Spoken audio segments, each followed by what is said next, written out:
welcome everyone to episode 3 of Character Crux. Wow, I'm already fucking it up. I quit. I'm out. I'm done. I'm not drunk enough for this. You're doing great. You're doing great. I got it. Okay. If it's the worst thing that happens today, we're doing okay. No, it's not going to be the worst thing. I can guarantee it. So we are here for the finale of the first story arc. And real quick, how about everybody just goes around and introduces themselves? Let's start with Bandito.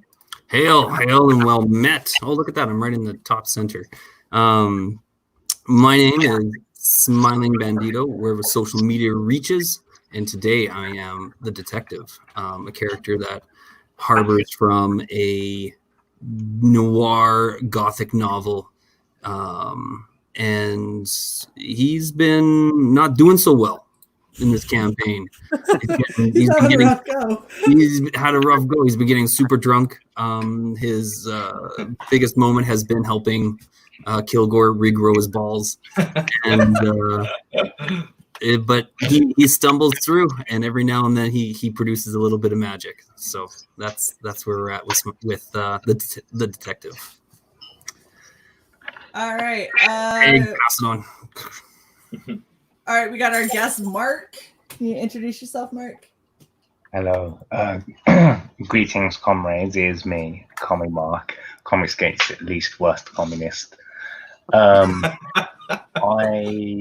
am going to be playing as this Golden Age character, the Silver Streak, who's one of the characters that I'm rebooting in the upcoming Not Daredevil comic, the greatest name in comics. Such a dumb tagline, but it's the original one in it, so I'm stealing it. Oh, this is gonna be great. All right, Beefy Bull. Oh, there's an airplane flying overhead. Greetings, meatbags. Kilgore here. I'm 1,000 pounds psycho beefcake, and I'm taking over the state of Texas with my slaughter squad. Go to beefybull.com. Get yourself a copy. We're going in demand in 30 hours or something. Wow. Yes. Dang. Crazy. That's awesome. Yep, All right, Phil. Hey, everybody. Hello, comic fans. I'm Phil from Big Comics, and today I'll be portraying Wildcard as seen in the Lost Pages, which has like 12 hours left on Indiegogo. So check that out. Been having a blast playing as Wildcard, and we're ready to kick some more ass today. Thanks for tuning in. Nice. And of course, our fearless leader in DM, Chaotic. How are you? Pretty good. After you introduce your character, I'll be ready to give us a little recap and thrust us into the chaos. Oh, yeah. I'm part of this, aren't I? Hi, I'm Shae. I'm playing as Absolute Valkyrie. It's something that Jason from the comic Absolute created, and she's pretty fucking badass, so I decided to cosplay her. Boom. And she's she can't hit shit in this campaign. Great. He's a drunk. Really helpful. Okay, so last time on Character Crux, Judah and Wildcard managed to get some information from the captive pirates, learning that they were hired by the mysterious dark elf Irindor Morphir. After locking up the pirates, the printer parts that Steve took aboard the ship started printing a new copy. Valkyrie greeted a confused elderly man calling himself Alwyn, or Al for short, wearing a fancy hat totally made for men. After getting repairs from a helpful extortionist, the team ended up finding the moon where Irindor took the Crux capacitor. The detective and Judah find the temple utilizing leftovers from the battlegrounds scattered among the planet. Al used his abilities and fancy hat to part the seas of the swamp, giving the party access to the temple, unveiling an alien aboleth that guarded the elvish ruin. Inside, they discovered the Crux capacitor was actually a creepy little girl named Iris. Her father is a demon, Azaldar, that bred her to tear down the veil between the realms of the living and the dead.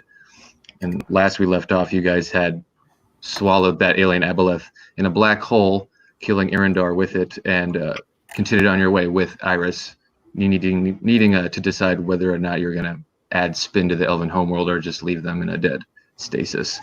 That's great.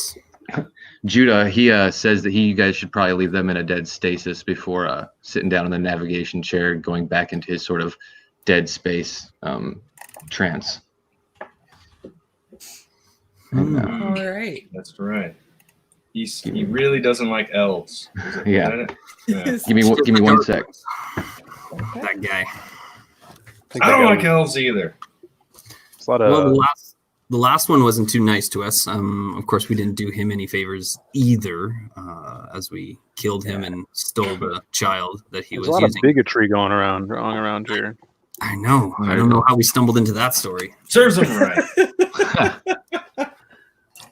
So I say Steve, kill them all. Yeah. Steve's like, so what's the consensus?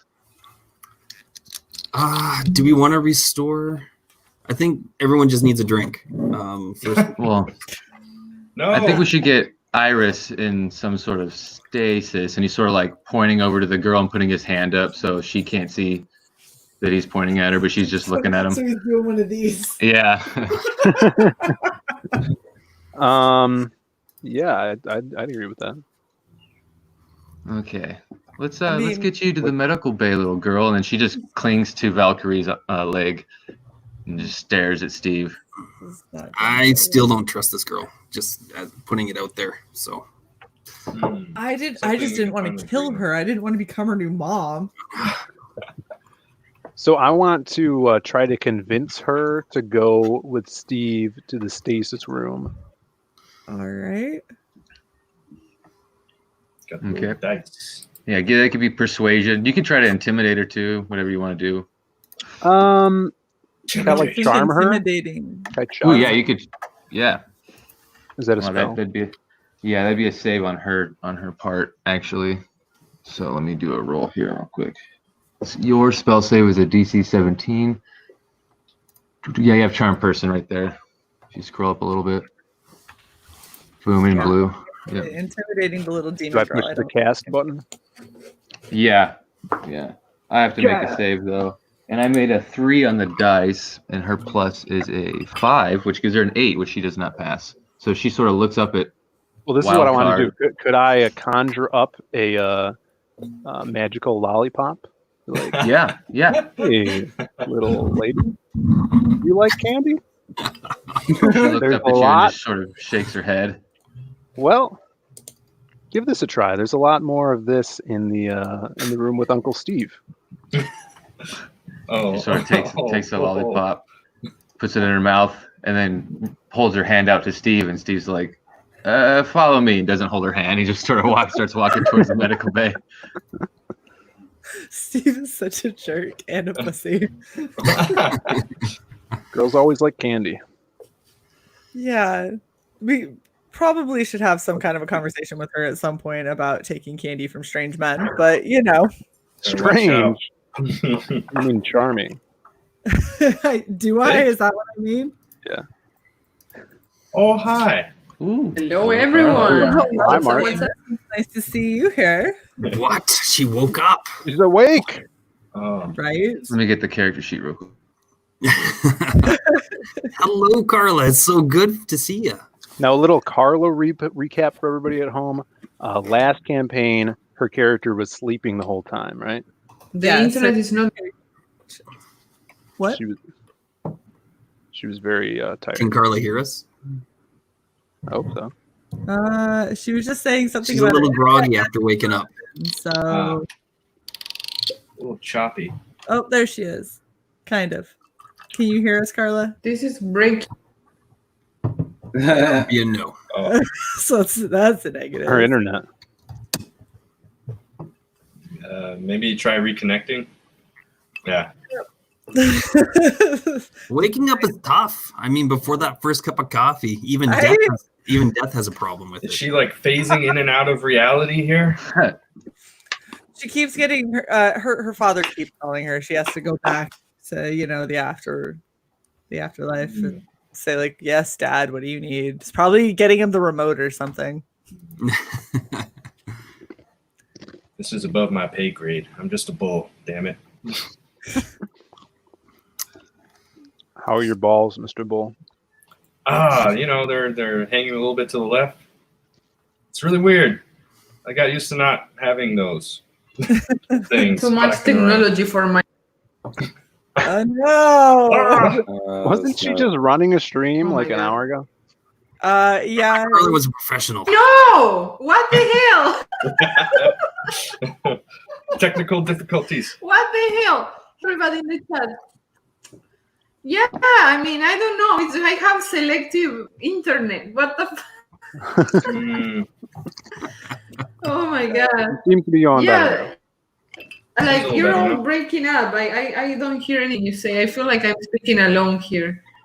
It's starting to work a little better now, getting a little smoother. How's it for you? Is Not it any so better, bad. Carla? Yeah, So it's still sorry, choppy. I don't understand anything. I just We'll just sit there and look pretty.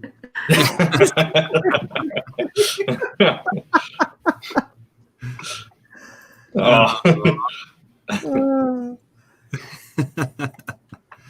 All right, Steve, Okay. shall we go forth? Yeah, so he walks her to the med bay. He's hooking her up to the medical equipment and trying to find a way to put her in some sort of stasis.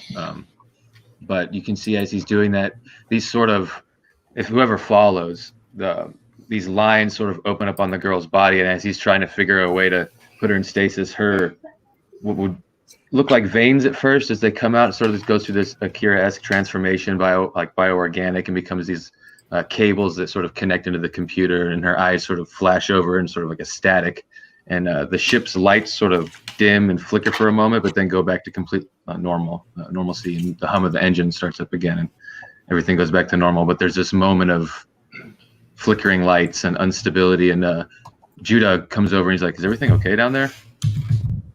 Did we things see seem- that? If you followed Steve into the med bay, you'd have seen it. Yeah.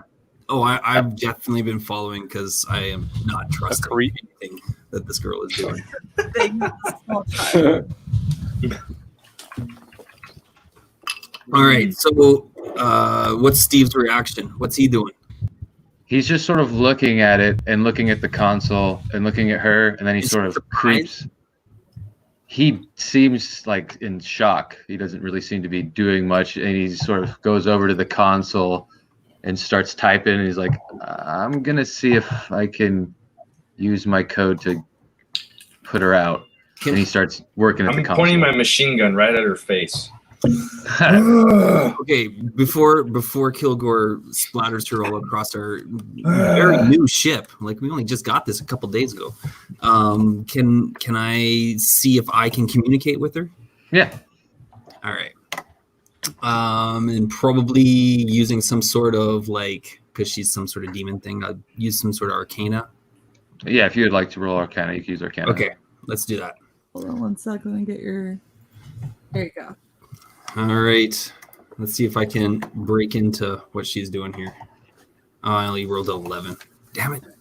The bioorganicness of it sort of throws you off a little bit, but it has to do with her ability to alter reality. She can her mind just does what it wants, but luckily it's the mind of a child and seems rather innocent from what you've witnessed so far. It's callous and cold, but it's rather innocent. I said we put a bullet in her skull. Uh, Not the small child, please. is there a screen that's showing what she's hacking into, or? No, this is all going. She's mentally connected to the ship. Mm. The only you'd have to actually go to a ship console to see what's going on. Is there Shoot one? her! Yeah. Shoot her! Okay. Let's So go. you kind of walk over next to Yeah. Steve, and you can see what he's doing, and you sort of understand. And she's just connected to the ship, and she's basically downloading everything she can from whatever the ship's connected to, whatever internet she can get, whatever information is just all going to her.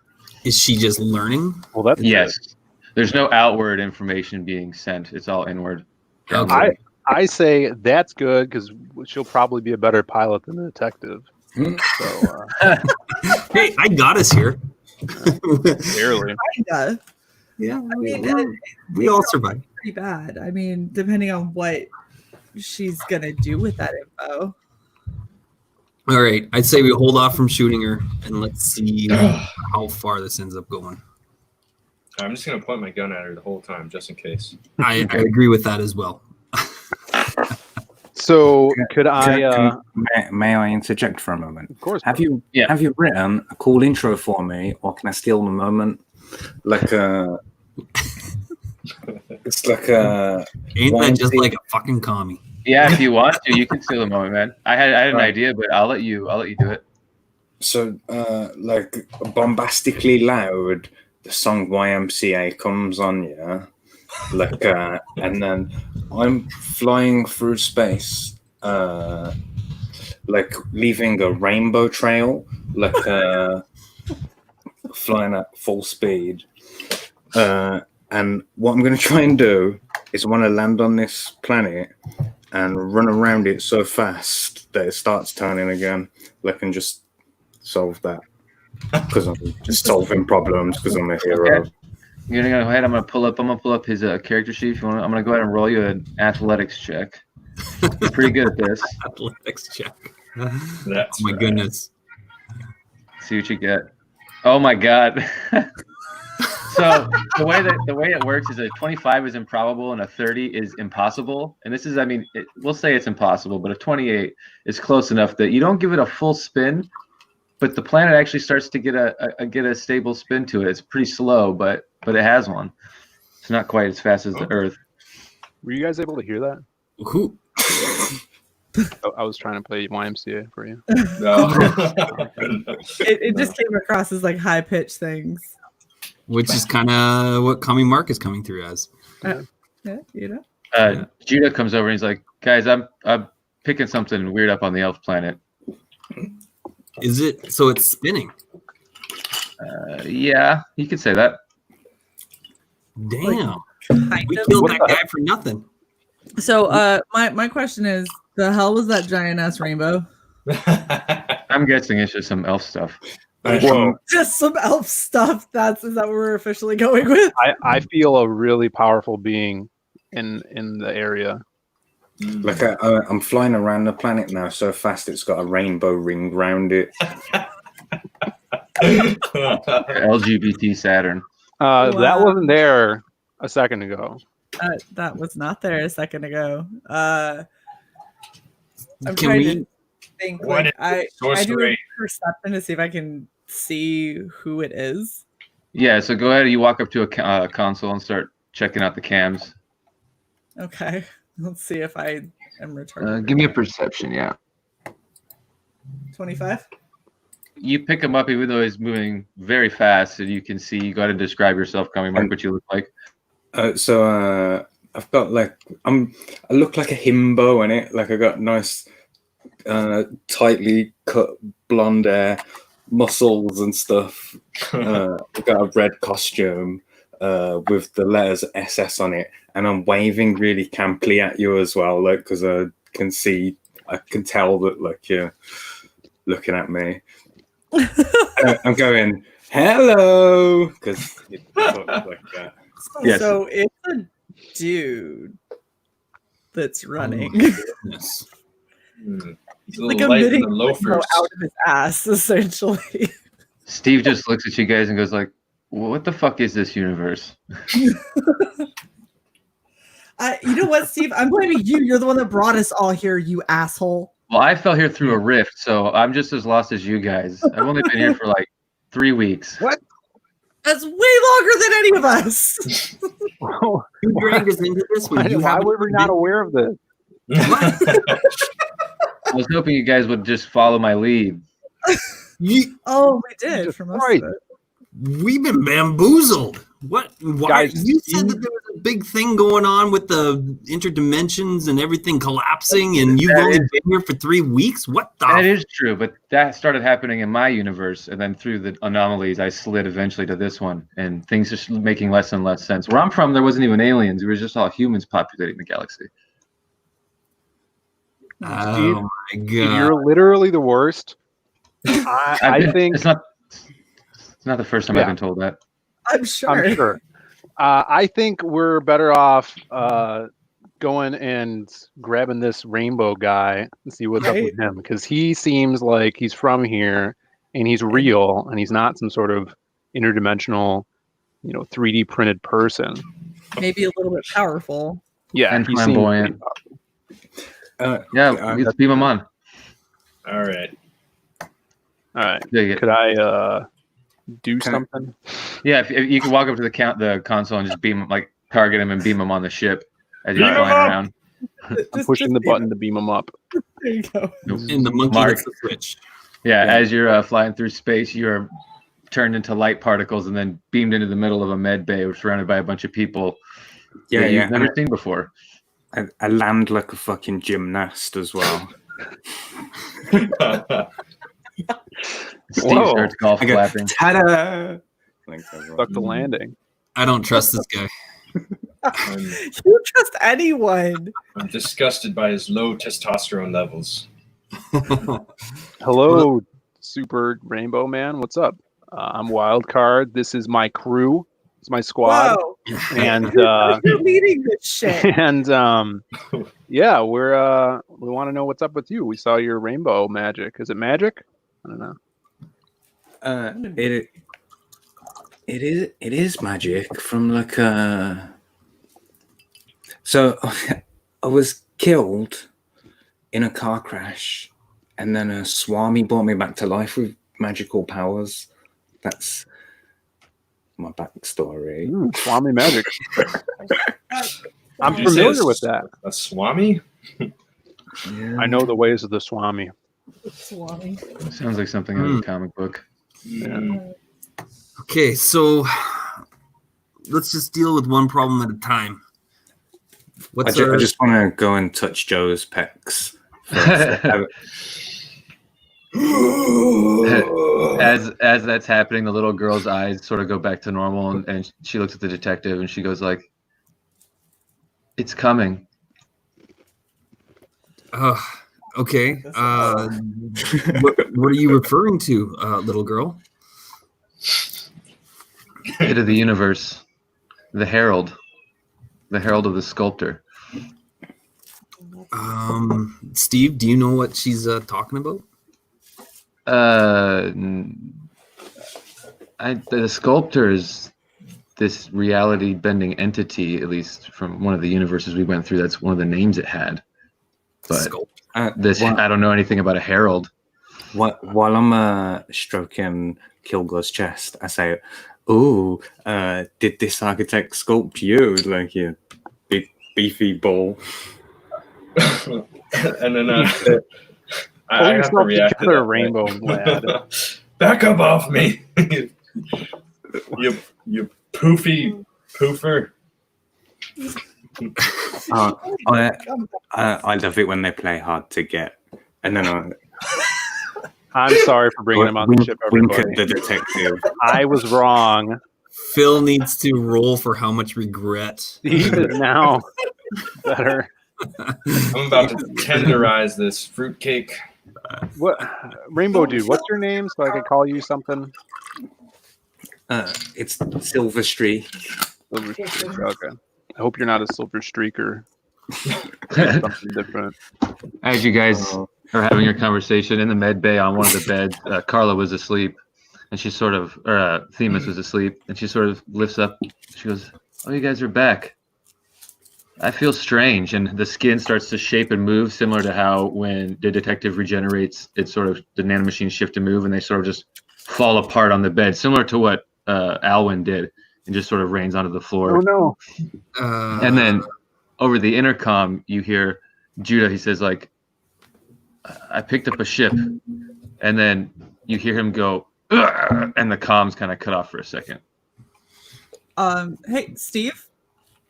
You said that was gonna take a while. Why did Carla just poof? I don't know. I don't Is know. that going to happen to all of us? At some point, yeah. Maybe she was made of more than human. I don't know. Oh my She said she was an entity. Steve knows nothing. Steve knows nothing. He's literally. I just turned the machine on and pressed buttons. All We already right. established that. Goodness, Now you we have a beamed ship. us. We have an incoming ship. We got rainbow pants over here. What are we gonna do, guys? Apparently, there's a sculptor. I don't know what am I real? What is happening? You need to go check on Judah first off. Like that did not sound good. I don't know. Kilgore, did you make food that Judah ate maybe and he's just puking a lot? So- or I only eat grass. Steve Steve pulls up a hologram of the cockpit. I And only you eat guys can- ass. You can see behind Judah, there's a lizard person who has a sword sort of shoved through them. And Judah's form is sort of regenerating and looking like he's going to turn around and start a fight as another form sort of appears behind him. Demonic. You guys saw these two forms behind Azalder when he first called you guys. And he lifts his hand and points, and a black beam shoots from his finger to Judah, and it sort of sucks the light out of the room almost. And as it hits Judah, the nano machines just begin to turn to dust, and he breaks apart, and it all sort of just disintegrates. And you guys can hear laughter, and then the ship sort of shuts down, and the hum of the engines stop, and you guys can kind of tell that you've been in a stasis. You're now just sort of drifting through space with no engine power. We need to get up there and see get these guys. So Oh yeah, you want to get up there with the guy with a giant like black hole beam that just destroyed Judah? Let me at him! Let me at him! where else are we gonna go? We're on. I don't know, but towards it seems We're bad. in space. Well, we got to go. All right, do I'm something. ready to fight. Can I just charge forward? Can I just charge in? Let's fight black holes with rainbows. Fight light we with brought dark. aboard the perfect Yeah. weapon. This should be Wow. amusing. I want to see what Silver Streaker could do. All right, Right, guys. well, then the four of you go. right. We still have creepy whatever Okay. over here, girl. So Yeah, I'm just you- gonna try and figure this shit out, I Yeah. guess. I agree Let's- with that. Kilgore, let's leave the wimps to babysit. I'll just So go. go ahead and give me initiative since you guys know that there's a threat, and put it in the chat. And I'm gonna get my notepad real quick. Initiative. All right. I got a 10. Oh no, +2 is 12. Shh, it's secret. So I got It's a secret. Secret. Oh no, I just was going to grab my notepad and I didn't want to miss anything. I put it in the chat. Oh, we know where Yeah. Shae was. Someone's taking Carla's approach to combat. Son of a bitch, that was terrible. And then Silver Streak. 17 plus 7. Jesus, 24. So he's first. Silver Streak's a beast. Overpowered. It's because I'm so fast. Yeah. I'm dumb as shit. Okay, enemies are actually pretty fast. Kilgore. Okay, so first you are first, Silver Streak. So you can do whatever you want to do. I want to fly at them, rainbows blaring, and just punch them in the nuts. And Nice. even if they don't have nuts, just the area where the nuts should be. And if there's veggies there, even better. Okay. So what if there's internal sex organs like on the lizard man? If I can guess where they are, sure. Okay. And then So go on, yeah. you have 3 attacks technically. So do you want to hit the genitals 3 times, or would you like to separate those attacks in different ways? No, I want to do 3 separate attacks. Spread it. All 3 of the genitals. Yeah. 16. So a 16, a 23, and a 25. Okay, one sec. Keep that guy away from Kilgore's nuts. And his armor's class is a 15, so you streak in Rainbow right behind you as you do a flurry on his internal sex organs, and he pulls the sword out of where Judah was and turns around looking to see what is hitting him, and he can't really catch a beat on you because you're so fast. He's trying to see where this is coming from, and all he sees is rainbows. So let me do the damage real quick. Just add that up, and then next I'll keep track of the damage. It's Detective, you're next. I just want to skid off to the side and say it was me, and then wink at him. No, blow him a kiss. Okay. You hear him go, what is No, what? I say it was me. I fisted you, and then give him a wink. Holy moly! Okay, so the detective. Okay. I'm going to. So I come through the door, and there's two guys, or just the one guy? There's just the two forms you can see. Two forms that I can see. Yeah, there's a demonic guy and a lizard man. Well, I see that the lizard man is very distracted currently as he's clutching his nuts or his internal, whatever would be his internal As he clutches his genitalia. Internal nuts. His internal nuts. And we lost Comey Mark. Oh, he's coming back in. We'll be back. And so I pull out my gun and look to shoot him in the head. Okay. I got to get at least one bullet off. You want to pull up my page and I'll roll for it? Yeah. Sorry. I'm I know. rotating people around. There's lots of stuff happening. It's okay. We're in the middle of combat. No pressure. That's great. You did wonderful there. Oh wait, no, that was the damage. I got to do a hit. Sorry. Yeah, you're good. Yeah. Oh, that hits though. Yeah. Okay. Wow. Should I reroll from damage? Let's just take what we did before. We can just take that. It was a 12, right? Isn't that what it was? Yeah. It's evenly separated. You shoot the demon and it pierces the shield, and he sort of turns like he sees it coming for a moment, and the bullet breaks the shield and cuts across his eye. You can see his eye sort of closes, and he reaches up and grabs it. He goes like, "You're next," and sort of points his finger at you. No. Oh my goodness. All right. Well, I duck back behind the door. Okay, so you can actually take cover. You can take full cover, and he has to actually move to get you. And don't I have? Hold on a sec.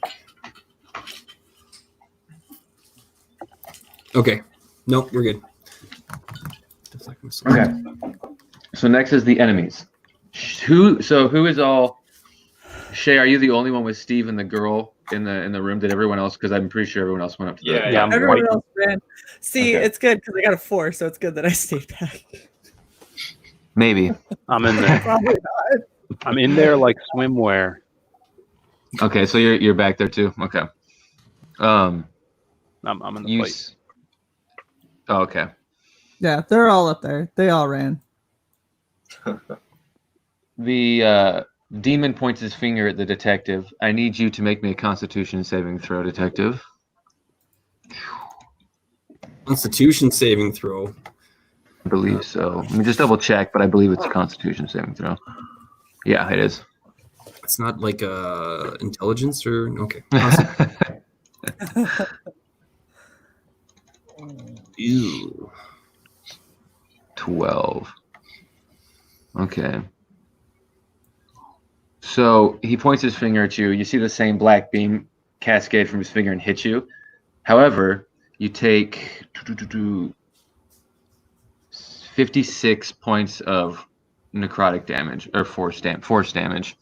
So you basically a portion of your body starts to disintegrate where your shoulder is, and there's basically a hole where you're like in your collarbone area that you can look through, and the nanomachines are trying to fix it, but the nanomachines that were there are literally disintegrated. So this clone of your body has a whole moving hole that keeps shifting as nanomachines try to fill it. Whoa. Oh my goodness. Okay, wait. Dang it. Don't I have an interrupt that I can do? Let's look. Bless you. The detective. Spells, actions, reactions. Deflect missiles. Wait, this isn't yours, is it? Yeah, Yeah. it is. But it wouldn't be quite the same as that. Yeah, that's not a missile. That's a spell. That's for like bullets and rocks and but so the lizard turned to Silver Streak, And the lizard goes like, I'm going to show you what I've got. And he's going to try and open his mouth and breathe poison at you. So I need you to make me a constitution save as well. Wait, for who? Silver Streak. Silver Streak. Which? So is me. I'm pulling it up right now. Boom. I've got a lot of tabs open. Sorry. Okay. So constitution saving throw. Nice. Okay, All so right. he breathes a poisonous gas fume at you, but you sort of just move around so fast that you get out of the way before you breathe any of it in, and yeah, so you do not get affected by his poisonous breath. And now Shae, while you're down there with the little girl just goes like, "Hello, Father," and you turn around and there's no one in the room, but she's talking to somebody. And then it's going Is to there go something to... you need to tell us, Shae? Red Velvet? First off, no, thank you, all women. Then it is Kilgore's turn. Oh, all right. So let's see. How many enemies do we have? There's 2 of them, right? 2, right? In the cockpit, yeah, there's 2. And one of them was hit already. They both were actually hit. One was shot Okay. in the eye, and one was hit in the testicles, like a bunch of times. Testicles. All right. Inner testicles. Ovaries? I don't know. I wanna stab my horns in what's left of his testicles. I just want to rip it in half. Okay, so you can charge forth and then use your bonus action, so you still have your gun actions, and go ahead and give me the horn attack. Okay. So I got Oof. a 10. Ooh. So that actually misses the horns. So as you run side, he sort of sidesteps you like a matador. Yeah, I and hate goes like, matadors. Oh. Not again. And you do still have 2 more attacks with your. If you want to use your horns again, you can, or you can shoot them. Nah, I'm gonna shove the antimatter or the BFG in his face. I'm gonna shove it up his ass. That's what I'm gonna do. Okay, go ahead and give me an attack. Nice, natural 20. Boom. So as you run by, that's gonna probably do it. Oh yeah. Okay. So as he sidesteps you, he says, "Not again." You sort of roll behind him, duck down low, and shove the tip of the BFG in him, and lift him up off the ground and shoot. And he just turns into green plasma as he cascades across the ceiling, dripping down on the party in the cockpit. Look, And then- I want to wipe some of that green slime off my face and say, "Oh, a facial." Oh my god! Classic D&D. All right. I think Next Phil one. needs to roll again for the amount of regret. Yeah, it is Phil's turn. So if he wants to make a free action regret roll, he can. No, I'm good. All right. Let's say there's one guy left. Yeah, it's just a demon who tried to disintegrate the detective and killed Judah. All righty. Well, what I want to do is going to do call lightning. Try to have a cloud above him to strike him down. Okay. So he needs to make a save against that. And you still have movement and bonus action if you want to take cover or anything like that. And he rolls a 5 on the dice. And that's not going to be enough for your 17. So the lightning does kind of cascade across the ceiling, and smoke starts to form, and then that lightning sort of comes back and turns into a bolt and strikes down through him into the floor. And go ahead and give me the damage for that. Which would be what kind of roll?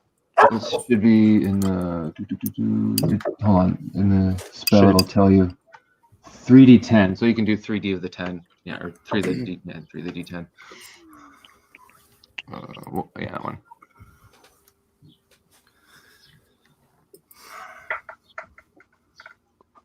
Seven. Okay. 12. 12.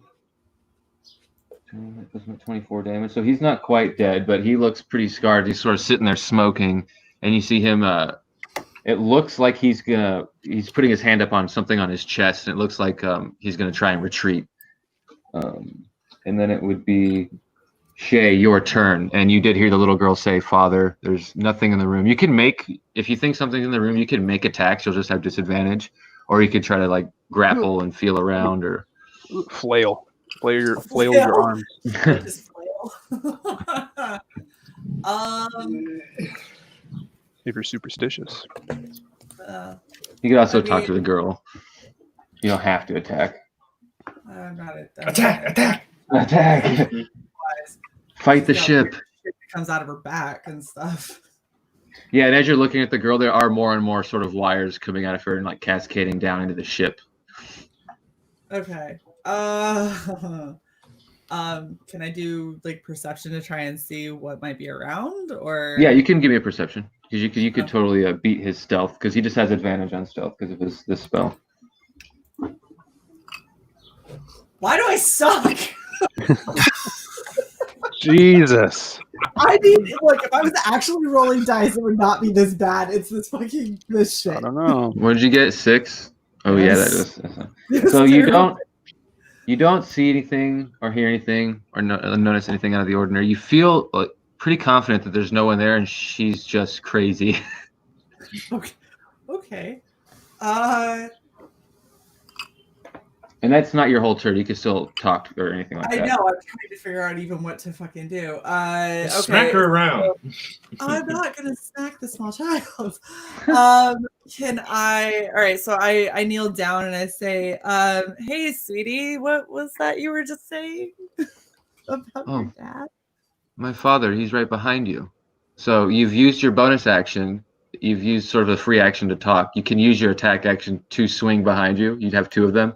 But they'd be at disadvantage, meaning you roll twice and take the lower, which is going to be real rough for you. Fuck it, we're gonna do it. Because what else am I gonna do? So can I swing with my glaive? Yeah. Oh gosh. Come on, don't fuck me over. Oh fuck. Okay. 15. Or Okay, so the 15 is a miss. So the first one, you sort of whiff and stop just before you hit the ground. Turn it real quick, and you have enough time for another really swipe up. Another. Yeah, you get 2. All right, let's do it again. 19. Ooh, okay. There we go. That one hits. You actually connect that time on the upswing and sort of catch something in its side. And as you hit it, you can see the form of the demonic man who'd called himself Ozalder from the call coming in before in front of you as your glaive sort of pierces into his shield and into his armor. So go ahead and give me damage for that. Damage is 16. 16. Okay, so that does break his shield and goes into the armor and does some damage. You can see blood running down your glaive. It's black blood, though. And he sort of smiles at you and he goes like, "It's going to take more of your friends to take me out. I'm here to get my daughter." And then it goes to Silver Streak. Can I, before Silver Streak goes, can I just scream like, "Hey guys"? You can, yeah, you can make it. And everyone will get a pre-perception check to try and hear so they know something's going on. So if you guys want to make that check real quick. You don't have to share this because everyone's going to be making one, basically. Right. Perception. Come on, perception. Somebody fucking hear me. Damn, I got a 6. Oh, Fucker fell. you are zoned in with the Sorry. lightning. He's going to barbecue this demon. I got a 6. Joe is also going to barbecue this demon. It's all right. I got a 24. I'm Oh on yeah, my way. you hear the shriek. Something's going on where the girl is. I only have 1 arm, but I'm on my way. Why did we get the one with the hole? So yeah, Silver Streak. Is You have did we finish that dude off who was up here? the one that you He's punched in alive. the genitals is dead, but not the demon. No. And your perception is a +0. I'm gonna roll it real quick to see because I forgot it's a 2, so he doesn't notice either. So Silver Streak doesn't realize either. And it is your rainbows. it is your turn though, Silver Streak. Okay, So so I'm gonna- is the demon wearing pants? Yes, he is. He's got sort of like armor, but you could definitely unbuckle them in pants easily with your speed. Yeah. So what I want to do is I want to run over and poke him in the eye and pull down his pants. Okay. Like, So but bonus not past his feet, like around his ankles, so he's essentially tied up, but also debagged. Nice. I will say that counts as a grapple, basically. And I'm gonna roll 2 attacks real quick. So boom. These are for the pokes of the eye. A natural 20, that's gonna hurt. And a 21. Okay, so Damn. thanks. 8. 12. So 20. Okay.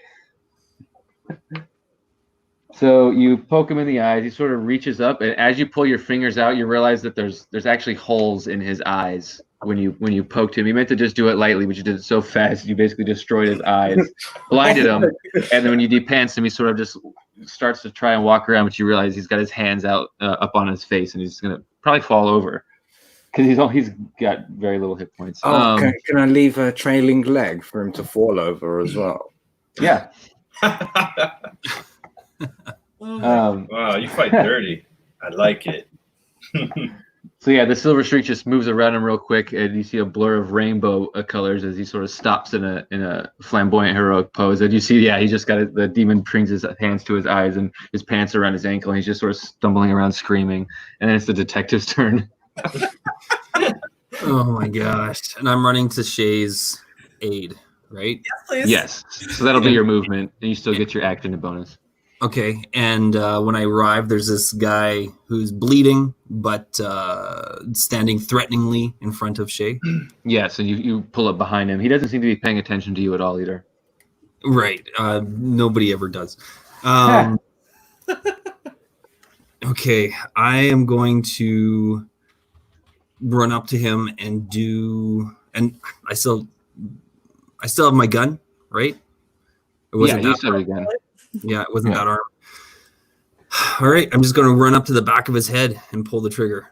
Okay, so you're gonna have. I'll give you advantage on this shot because he doesn't know you're there. So it's Doesn't kind know of I'm like, here. I got a stealth advantage, right? So I'm clicking. yeah. So you click it twice basically, and that way you get a chance to crit if the first one hits. Yeah, so you can roll again. Mm-hmm. Nice. Okay, 21.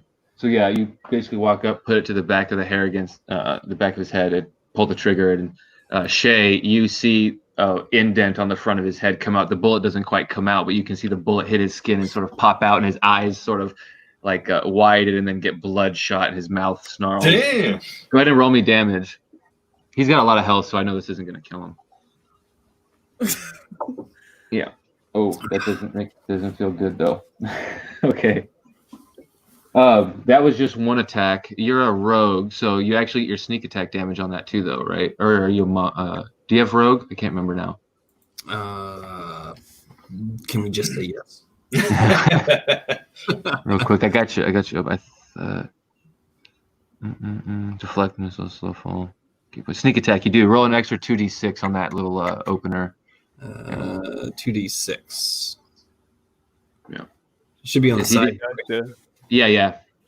Click that. Click that. Click it. There you go.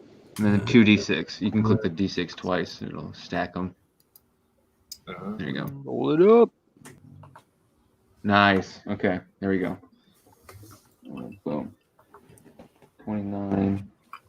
40 damage. Ooh, okay. So yeah, that stacked up a little bit. And is there anything else you want to do? Because you still have a bonus action. You can like talk or interact or something like that if you want. Right. Say a one-liner.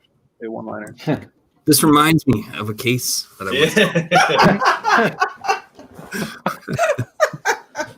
Camera zooms in on him. The papers called it the hollow-headed hooligans.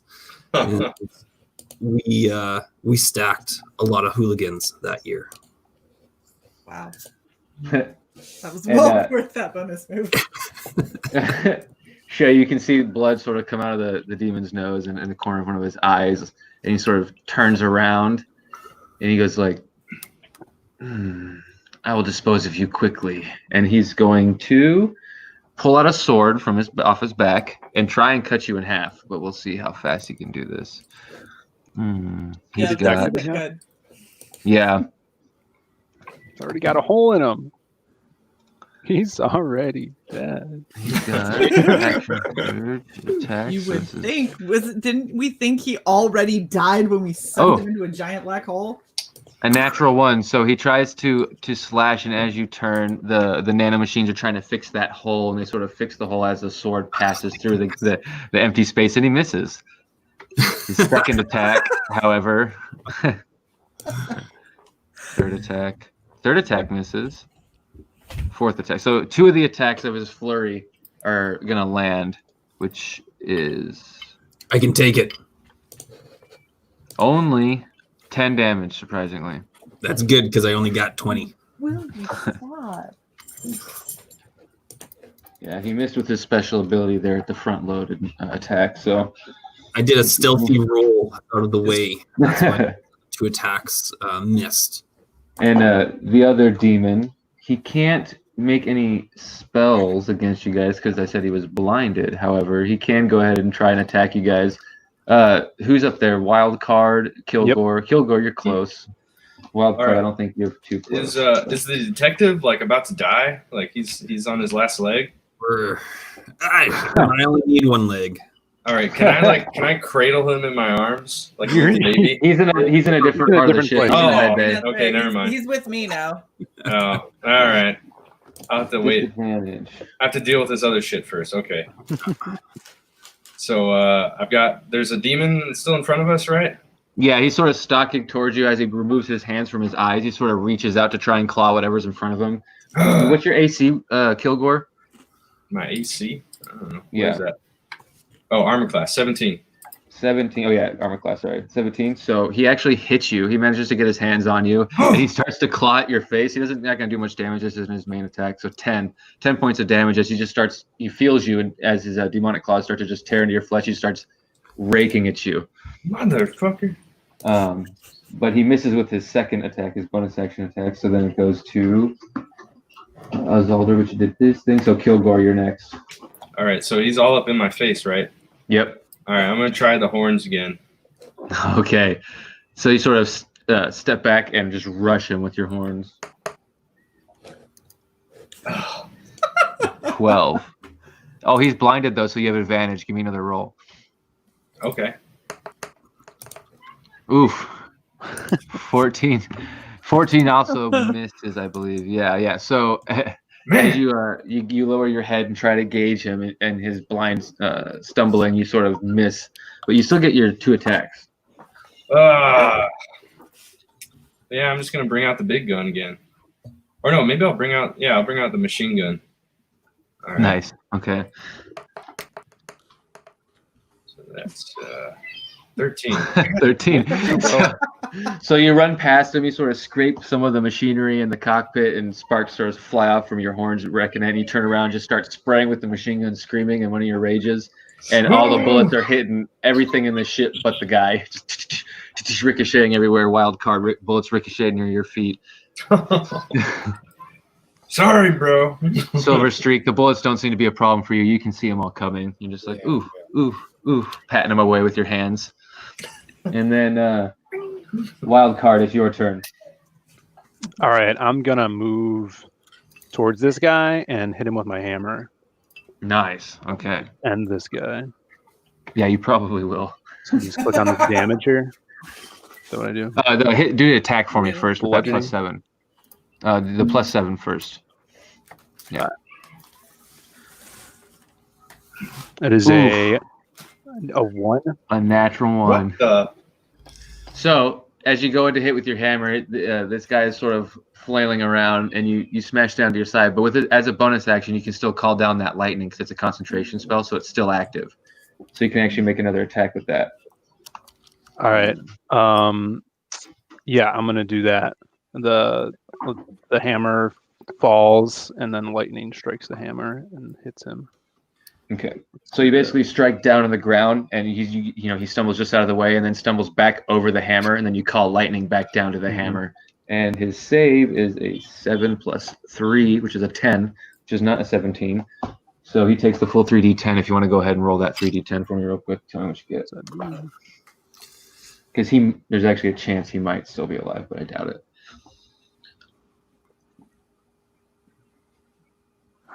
What horrible rolls. No, that's 2 7s. He's up. He's down. I mean. Oh, Cool. So yeah. Got him. He steps back over the hammer, and the lightning comes back down, and he just gets blackened by the lightning, just arcing from the hammer back up to him, and he basically falls down smoking. Barbecue. I hate barbecue. And then next in initiative would be Shae. All right. Good fuck. Nothing I do has been good. Yeah, you got Steve huddled in the corner, the girl next to you literally not reacting to this at all, and the demon next to you, and then the detective. Demon looks like he's engaged with the detective. Okay. Can I hit him with a laser bolt? Yeah, you could just shoot him. Boom. Yeah. Yep. Go ahead and give me the attack with the laser bolt. Don't be shit. Why are you shit? Why are Hold you on. always shit? That should also get your proficiency into it too, which is 4, so 13. So yeah, that is his shield sort of pops back up and deflects the first bolt, but you get another attack. If you move up and hit him with your melee, you can actually get advantage on the attack because he's engaged with the detective right now, so you'd be flanking him. He's putting the sword in my hole. Yeah. He is attempting to. Hello. All right, let's just hit him with the glaive then. Maybe if I don't suck. That was very helpful. Why didn't you lead with that? I was trying some shit, damn it. That's a good idea. Give me the damage. I might have one less hole if you had led with that. You know what? I should let him just. And 12. Okay. 12. So you cut across the back, breaking the shield, gashing the armor open again as more black blood starts to come down. And through the gash that you open, you can actually see the muscle structure, similar to human, and the fat underneath, and the part of the vertebrae of his spine where you slice across his back. He seems like he's definitely taken some damage. He's about halfway. Then it is Silver Streak. It is your turn. And there's no one left alive in the cockpit besides your allies. Yeah. So I guess I'll ask them. Oh, should we go back for some lunch now? Sure. I'm pretty hungry. What about you? I could use a nice beef sandwich. How about you, go for it? Grass beer for me. I wash it down with a lovely glass of milk as well. So do you guys go to the mess hall? Bastards. You guys are wonderfully perceptive that there are only 3 of you. Yeah, sure. Well, let me just make sure there's nothing going on. Can I use like a terminal? Yeah, you can just walk over to the terminal and check the different parts of the ship. So yeah, sure. You bring up the med bay and you see the chaos unfolding in there with the detective and Shae shit. and the girl and Steve and the demon. I think lunch is gonna wait, guys. Oh, looks like the detective's about to die.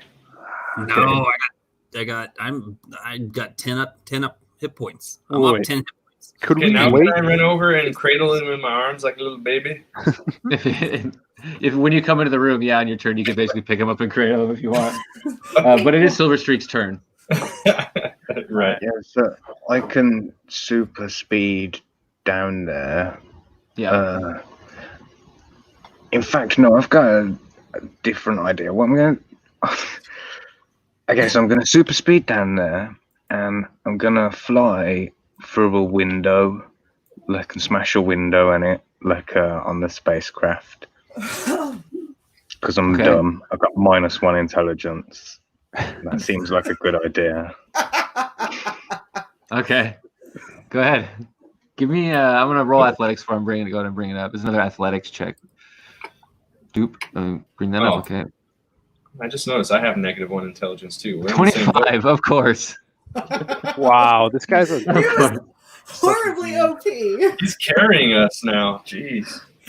We'll see. But so you fly through one of the windows, breaking it in the med bay, and as you guys are in there, you can feel the torrent of space trying to rip you out. But this does take place in seconds. So the next turn is actually detective.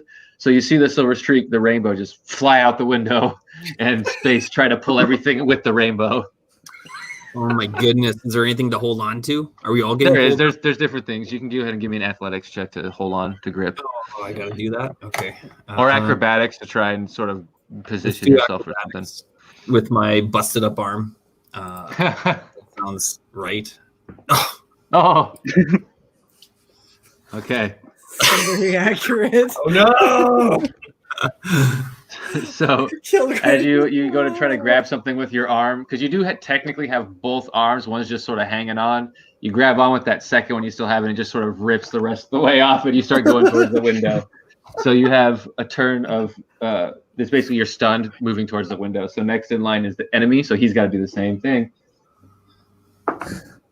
The 2 on the dice. Okay, so he doesn't notice what's going on. He sort of like goes, "What the?" and looks at the rainbow, and then sort of gets sucked back towards the window too. So his turn's taken up.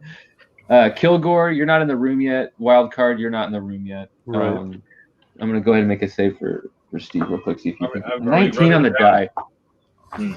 It is your turn, Kilgore, but you can hear Steve yelling like, "I can fix this!" as you come in, and you see like just the air in the ship as you're running towards just start to begin to frantically move towards the med bay and begin to suck out stuff on the ship that's loose is sort of flying its way towards the med bay past you. Is there like are like the compartments of the ship getting sealed off? They're like doors closing. Not up? yet. It's happened so fast that's what Steve's about to start doing. Oh Although shit! there is an automatic thing that would do it anyway, but it would take a whole turn to do. So is this gonna be like Indiana Jones moment where we slide in under the door? Yeah, if you try to go in the room, you're gonna have to make an athletics or an acrobatic save to try and like stop. But since you're on the outside of the room, you can go ahead and make it with advantage because you can use the door frame to sort of like stop yourself because you're so big. You should try and jam your horns into a wall. And if you can I like if you- break off one of the horns in there? Just snap it off? if you could do that through the hole in the detective, you'd save both of yours. I'll try that. Yeah. I'm just gonna jam my horn in there. In the detective. around the detective. Okay, so go ahead and this would be because you're sliding in and then you're like lunging yourself forward. So go ahead and give me an athletics check. Since you're barbarian on your bonus action, you can rage, which gives you advantage on the athletics check, which is what that A is for. I got the rage checked. Yeah. Yep. So, boom! I got a lot of athleticism. Oof. 27. You don't have to roll if you don't want to, but you can. 27 is going to be enough. You sort of slide in. You hold yourself on the door frame. You see what's going on. You let go of your M60. It gets or the antimatter, whichever one you want. It gets sort of like lodged in the window that Silver Streak made, and the detective's flying towards it. And you sort of move forward. He hits that, giving you enough time to sort of grab him and roll out of the way and grab something. So you're sort of holding on to him. He's sort of tangled up in your horns, and you're sort of holding on to something as you guys are both about to be sucked out the window. Oh shit! Now what? Wild card. It's your turn. All right, so everybody's kind of like aliening from Aliens, where they suck the. Yeah. All right. I'm gonna run in, and then notice this is happening, and pull out a special card that I got from a dream earlier in the show. So this is a callback, which is this is a special gravity card, and I'm going to apply so much gravity to the ship that they hopefully won't get sucked out. Is that a thing we could do? Okay. Yes, it is. You could totally flip it that way. So you throw out your card, and it begins to turn into this sort of singularity black hole. And you sort of push it out of the window just past the M60 and expand it, and it sort of actually encompasses the ship. And you guys see like a black wall encompass you guys. But then as it sort of envelops you, you guys sort of come back to a normalcy in the gravity, even though there's a window there and there's space. You guys can breathe. You have air. Everything starts to hit this equilibrium as you guys are actually in the middle of a singularity. Nice save. As you do that, Ozalder, who hasn't been sucked out of the window yet either, because it was just on his first turn, he sort of falls to the ground too, holding the wounds on him, rubbing his forehead, and he goes like, "You guys don't know what you've done. She's calling it towards us." And then the girl says, "It's coming." What the? Oh my goodness! Do I even hear that? I'm passed out, right? I'm stunned. Are you? You're not stunned like stun. You were just sort of. You couldn't move because you were being sucked towards the window. But now that everything is back, you do have you can move. Okay.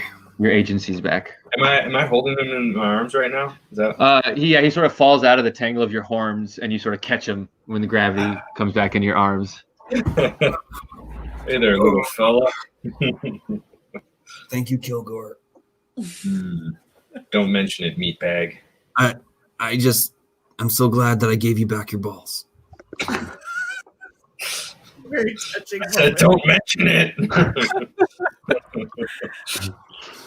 Steve sort of looks over at Wildcard. He goes like, "What was that?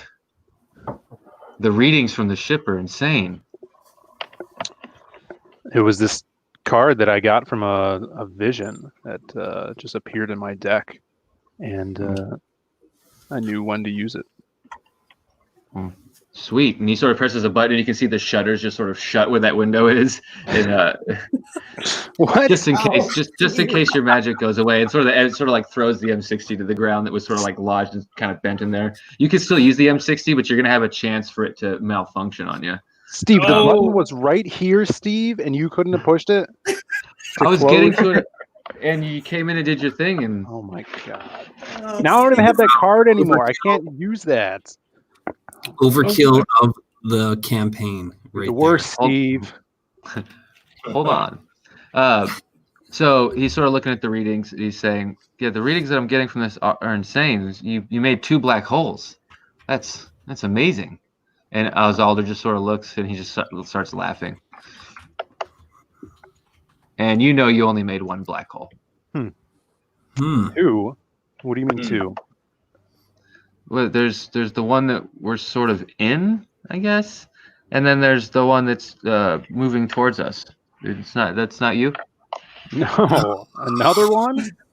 And the little girl's eyes go sort of white and shine out light, and her body starts to sort of turn, and the cable sort of twist up over her, and she's sort of body horrification, lays down, lays back on the bed, and starts to become this amalgamation of machine and person, and the screech starts to come over her ears, or her voice, and it's ear piercing. It sort of makes you guys for a moment grab your ears, and the shrieking sort of starts to pace down, and her she's sort of this weird cocoon of wires and metal and scrap and little pieces of biological effluence, and Alder basically reaches up to his chest, and he goes like, "Looks like it's over now. You're gonna meet the Herald," and he's gonna try and push something on his chest, but it is Shae's turn. Yeah, I was wrong. Kill the little girl. I'm sorry. Kill the little girl. I knew it. It's too late for that now. We gotta fucking do something. Okay. So he goes to push something on his chest. I don't like that either, because I don't trust that he's not going to kill us all.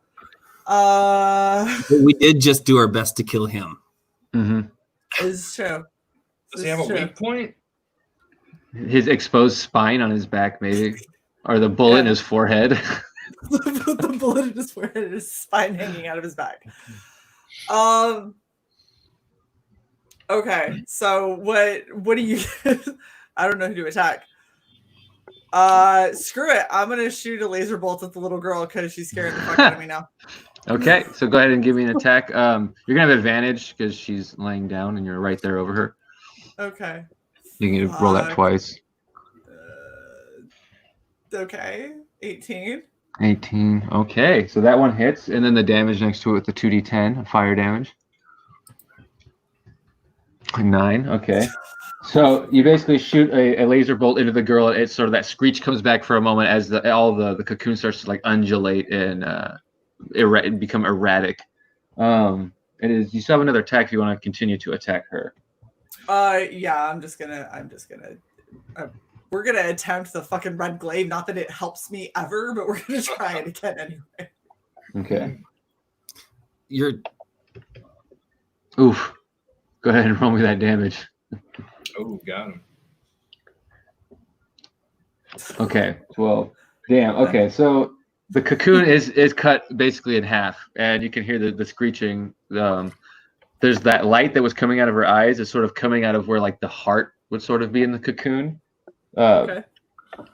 Next is Silverstreak, who is just outside of space, and you can sense a black hole coming towards you, and then there's also a black hole that is right below you that you just came out of. It just sort of enveloped the ship that you burst out of.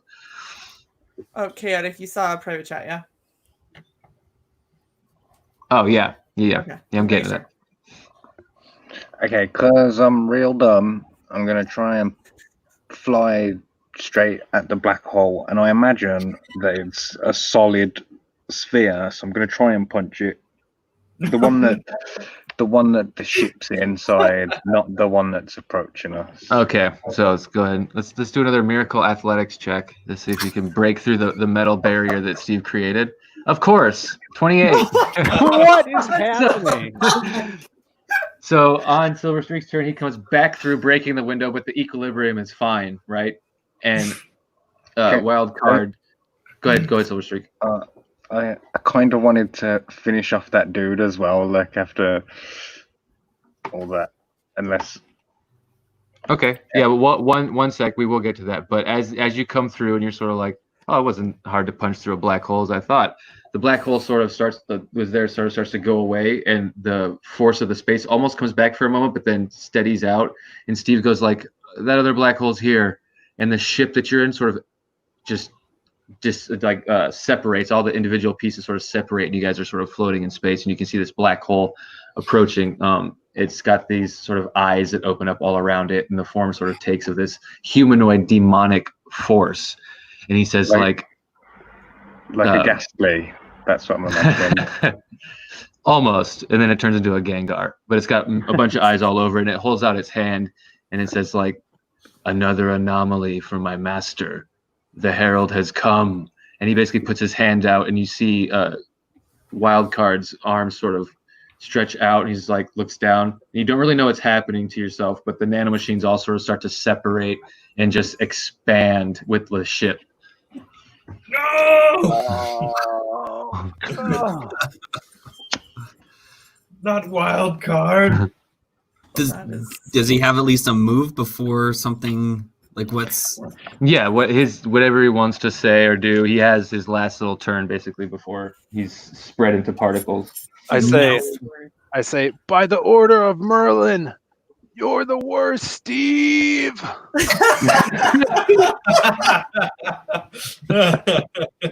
And then I separate into 1,000,000 pieces. So as the ship begins to separate and the black hole approaches, you guys are all floating in space, but you can breathe and you feel like you can move. You have agency as the space and reality starts to warp around you. Detective, you're technically next in initiative, and the cocoon of the girl and the Red Valkyrie are next to you, and the sort of all the effluence of the cocoon is sort of spreading out, and you can see that light is emanating from an orb where the heart was. Can I add something? Yeah. My hammer is still there, so if anyone wants to pick that up. Yeah, and while Phil's character is turning into spaghetti, like I'm gonna say, oh, wouldn't it be really useful if he had some kind of gravity card right now?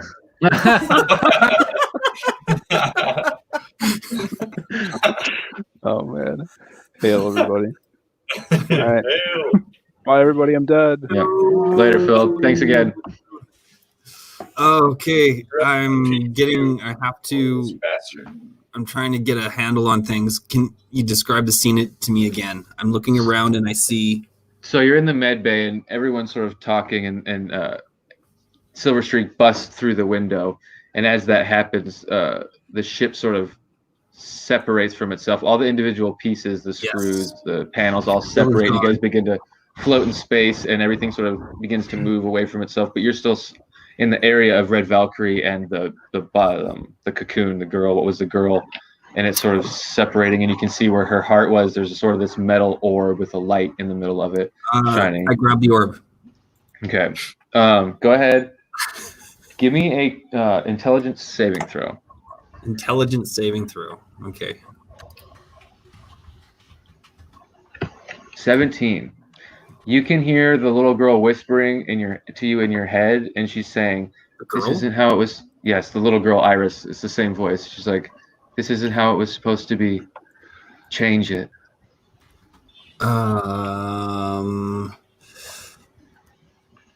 Can I do? Is there a way for me to figure out what she means? Yeah, you could do Arcana or you could do Insight. Insight would also count. Yeah, let's do Arcana to see if I can figure out what she means. Oh, for fuck's sakes. You're not exactly sure the mechanics of it, but she's giving you her will. Okay. She's giving me her will. Can I? Okay. What do I get for this? Stop falling down the What is stairs happening? like a fabulous rainbow.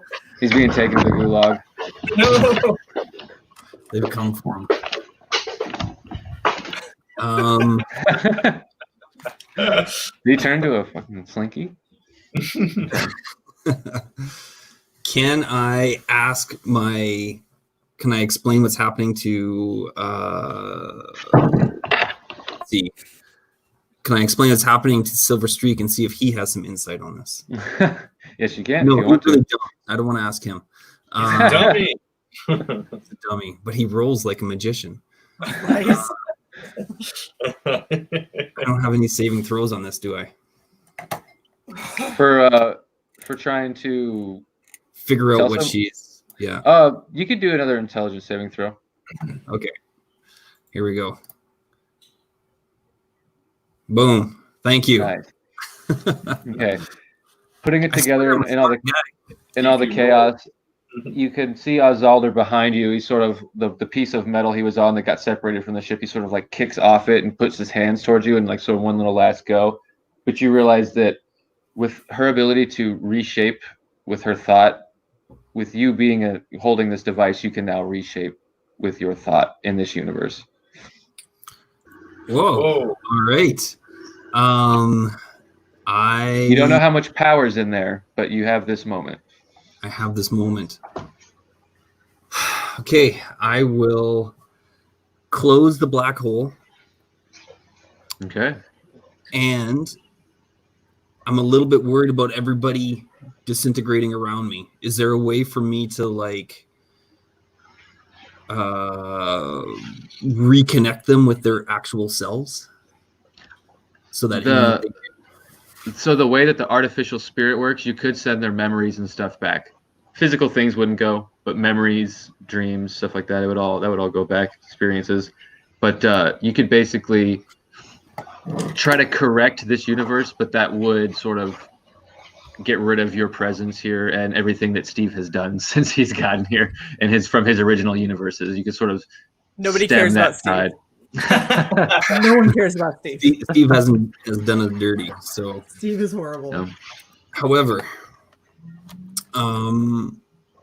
Steve, what is? I guess I gotta ask Steve. What is it that he needs in order to ensure that nothing collapses in on itself?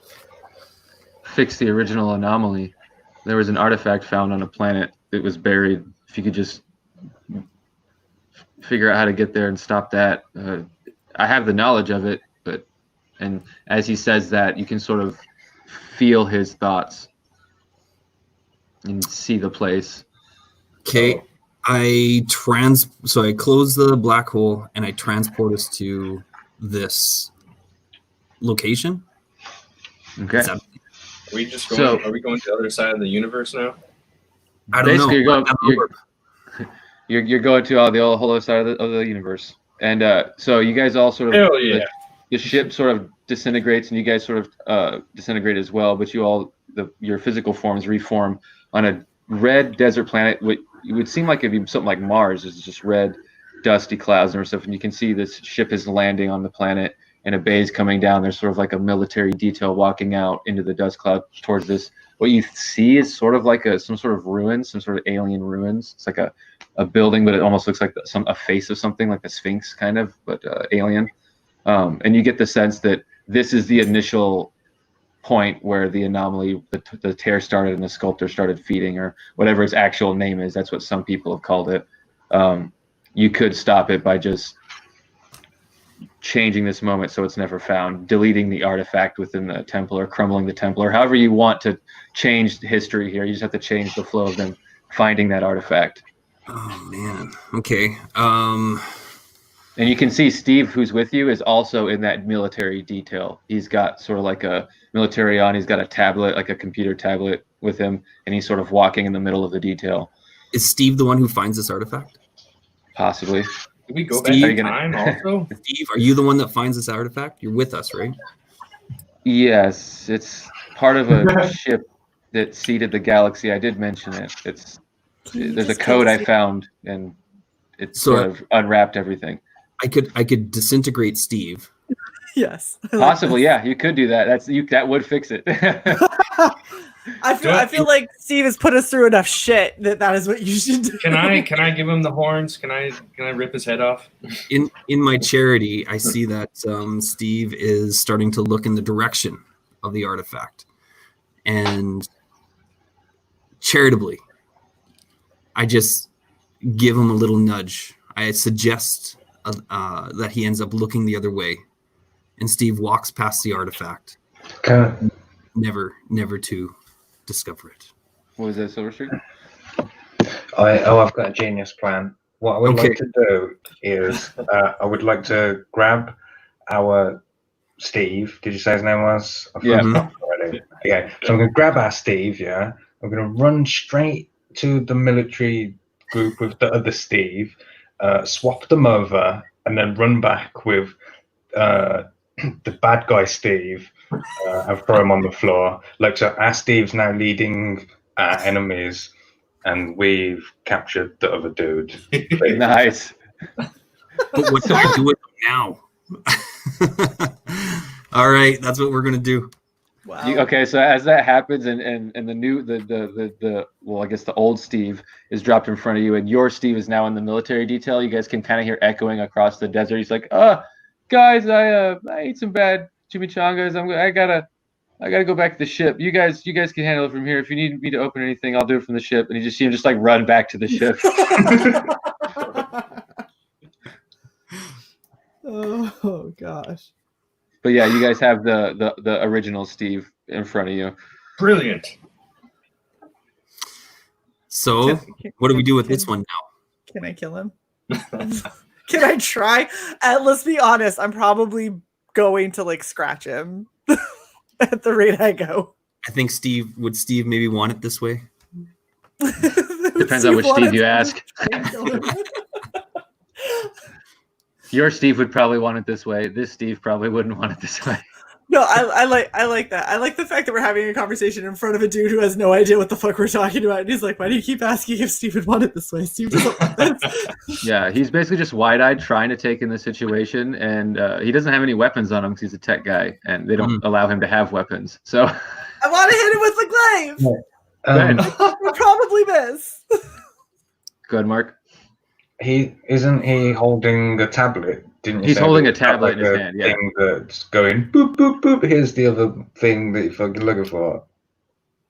The tablet he was holding was more of just like a military spec tablet for him to hack into things as they were going through the temple and stuff. All right, like that. kill him.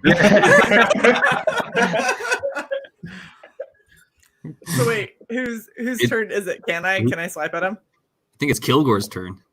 Technically, it is Kilgore's turn. Yeah. Oh, Damn all it, right. Kilgore. Can I just like grab him by the throat and just punch him in the face repeatedly? You can do that. Yeah. All right. Go ahead and give me an athletics check. So we're going to see if he tries to get away from you and if Shae has to take him out. Athletics? I got so much Wait, athletics. he can't do an unarmed strike? Oh, he said he wanted to grab him. If he wants to just hit him, he can just try to hit him. No, I want to grab him by the throat. 19. Holy shit. 12 on the die is still not going to beat 19. So, yeah, you grab him with your hoof hand. Oh, whoa, you're gonna get fucked up, Steve. So Steve is what's known as a normal person. So we hit him with one hoof in the face, and he just goes out. You don't think he's dead? Is he dead or is he blacked out? Right now, he's probably just knocked out with that much damage. He's still got a couple hit points. Oh, beautiful. I might be able to do a couple of hit points. Wait, do we really want to kill him though? Yes. Kilgore, you're like, do we really want to kill him? I am willing to be charitable to Steve. I don't know the ramifications of killing him. What that does to the future. It's fine. We've already replaced him with the other Steve who understands not being a dickhead. This Steve is a victimless crime. All right. This has become therapy for us now. For I'm everything. just concerned about the butterfly effect. I mean, I'm no genius, but it'll be fine. Yeah, that'll come up later. All right, you do you. Yeah? Yeah? Is it my turn? It's your turn. Yeah. I'm gonna miss him. How much you want to bet? I'm gonna miss the man crumpled on the ground. Well, he's unconscious, so you get to roll twice. Oh. Fuck. 19 hits. Okay. You're killing him while he's unconscious? Yes, I don't know. I am. So the one person you're excited to take to the afterlife, you had a character arc too. I did. It's the only one that I'm willing to take to the afterlife after all this shit. All right, so damage. Yeah. That's helpful. 14. Nice. So you, as the detective, you're saying like, I'm willing to be charitable. Kilgore's got him in his hands, and he punches him, knocks him out. So we're just like, lets him go on the ground. Like, are we really gonna kill him? And Red Valkyrie's like, yes, and raises her glaive and is going to swing. And you can hear the little girl in your head again, and all in slow motion talking to. She's like, let's make things right. And basically you get the sense she's wanting to return things to normal. And you still in slow-mo see the glaive go down and sink slowly into Steve's neck and removing his head as it slowly rolls away. And then everything sort of starts to pan out like tunnel vision as that's the last thing you guys see. And you guys get pulled back to your own moments in time when you were first scanned, feeling a little moment of heat or a pinch of pain. Ow. All right. Whew. I killed something. I shot a bullet. Mind blown. And bullets. Now, I forgot about my Triceratops. Oh shit! He's out in space. It's in space, yeah. No. This is okay. The story does not end. We continue on. I collapse onto the pavement, cold and wet from the rain falling around me. It quickly soaks into my clothes. The feel of the road, the smells from the gutter. I recognize my home world. Crux? Iris? What do I call you? Yes, I hear the sphere vibrate from inside my hand. You're still with me. Apparently. What is this place? The streets are empty, but it's the same as when I left. It's my city, all right. I breathe a sigh of relief just before the air in my chest suddenly goes cold. That link to the arcane and demonic within me lurches. Iris shakes slightly, sensing it too. What is that, she asks. Not good things. I feel a surge of energy that runs the length of the street and blows the lamps above my head one by one. In the darkness, over the hiss of the rain, I hear the familiar sound of a portal opening. I can sense what is behind that door, waiting for it to be large enough to step through. Iris? Yes? Do you still have a connection with our friends? I don't think they consider you a friend. Well, no time like the present to make a new first impression. You need to bring them here now. I can feel their signature, but there is a lot of interference. Interference? I haven't been an orb for very long. Iris starts humming, floats out of my hand, and I feel a slight pull on the core of my spine. A single beam of light shoots from Crux, and it devours a nearby lamppost, and then moves it to the center of the street, turns it into a whirl of motion my eyes can't track, and reveals a giant bull kneeling in the street. Kilgore? Kilgore, is that you? Where the hell am I? Okay, this is going to work. This is going to be good. I turn to see Crux has repeated the process, and more bodies are lying naked in the streets and starting to move and stand. A few I don't even recognize. I point to a storefront. Everyone duck in here right now. So, what do you guys do? Curse you out for dragging me into another fucking world. You again. The fuck, detective? What the fuck? Well, I'm just going like, ooh, admiring all like the naked men walking around. A wink at the camera, like. Holy All right. cow! I run into the store. Well, I stomp into the store, pissed off at you. I'm like a bull in a china shop. I'm just smashing everything. Well, I don't know why you guys insist on standing around naked. Put those away, Kilgore. Grab some clothes. I get the feeling the store owners are long gone. I don't see anybody here. There's some weapons here. You're going to need those too. I need to make a call. And I duck out. I'm going into the back room to find a phone. So, what are you guys doing? Finding clothing and screaming at Kilgore to turn his stupid horns the other way. I don't need Not you those near horns. me. All your horns need to point away from me right now. So, you hear Listen, lady, snarling. I don't wear pants. It's not my style. I have found a feather boa, and I'm just wearing that. Like, and I pick up like some really frumpy dress on a coat hanger, and gesture it towards Shae's character, and it'll be like, "Yeah, I have some of this." Well, as you're looking around, you realize that you're in a surplus store.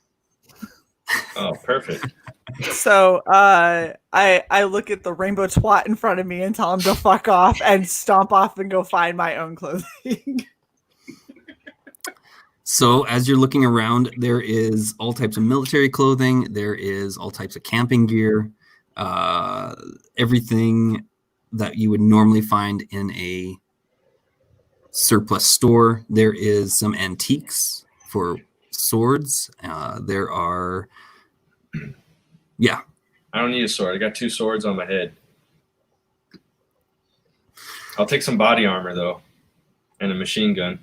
Everything is human sized, and there is no machine guns. What the? However, if you want to do a perception check. Oh, okay. Where's my perception again? Is there... should be halfway down. The middle list. Perception. Ah, there it is. I don't have a lot of perception. Sorry. Oh, should I roll it again so you can see? I don't know, did Why, you only you get got a 2? No, I think Oh, you're that's 2 better. stands. Damn You're it! 2 stands. All right, fine. Well, thankfully, you don't have to be too clever. You look behind the counter, and there is a riot shotgun that the store owner used to have, and it has a drum magazine on it. That's something. I can work with that. Okay. Valkyrie. So I grab just a plethora of whatever I can find. There are machetes and axes. I'm and talking about clothing wise. Oh. As far as Oh, she's still naked. no, not anymore. I'm now dressed thankfully. I want to grab a sword and a couple of throwing knives. You find a Scottish sword that is almost as tall as you are. A claymore. I will Claymore. absolutely take that. And for your 2, Kilgore, for your clothing, you find a sleeping bag that you tie around your waist. Nice. Wow. Oh, What's the point? I'm also going to use the throwing knives and cut up my whatever clothing I found so it's a lot more comfortable and I can move in it. Perfect. It's all kinds of military gear. You probably just find some grunts. It's just grunt going to be a stuff. bunch of camo. Perfect. And Kami Steve Mark is isn't around, is he? in a feather boa. Oh. All right. I walk back with I want to take a fishing rod as well. fishing rod. Okay. Yeah, there's all kinds of camping gear. So I walk back with Iris, and okay, I got some people coming, but they're not going to be as effective as you guys. You're the hammer. You're the killers. They're only going to make sure that the stragglers don't escape. The things that are coming for us, that are a part of this world, they die like anything else, but they are hard to kill. You hear growling sounds and snarling outside the window. This actually good ambiance. This actually reminds me of a case that I once saw. Oh my gosh. The papers called it the screaming memes. These are fast. They swarm you, and all you hear are the victim's cries. Me. So there's a crash from behind me. Ooh. And we hear a guttural bellow of the creature declaring victory as it's forcing its way into our world, into my world. You suddenly see a tentacle reach through, wrap itself around my torso. Tentacles again. Ugh. And before I disappear, you see in my face, oh shit, not this again. And then I am snatched away and I disappear into the maw of the creature in the street outside. A single gunshot is heard and the creature laughs. And next episode, we will roll for initiative. Jeez. Nice. Super fucked up. Eaten by another Cthulhu beast, I see. Holy shit. All right. Okay, so We should do Lost Pages first, since Phil's yeah, not here. Absolutely. yeah, give me 1 second. I am I've got so everyone's hot as campaign balls in here. Hot as Kilgore's balls. That's hot. All right. So this is the last 7 hours of Phil's The Lost Pages, and honestly, they're so close to 23. Like that. Come on, guys. Like at a minimum, get And him to 350. 22. Huh? 350 backers too. And 350, right? So let's knock both of that out of the park because that'd be fucking amazing. This looks super badass. There's a lot of really cool stuff. You've got Bisley signed pack, the book. There's all like he's got so many different people working on this. This is amazing. The Crimstone Mask, highly recommended from the cosplayer. And yeah, so get in on this while you still can. I believe that he is probably right now on Frega's channel, going through and closing out. So after you like, share, and subscribe to Red Valkyrie, go pop over to Frega and say hey to Phil. I also yeah, go ahead. I was gonna say, I think didn't they get their supplemental story too? There's an extra story in this now. I think it's can't remember what it's called now. I was really excited about that though because I like the whole Japanese sort of anime-esque feel to it.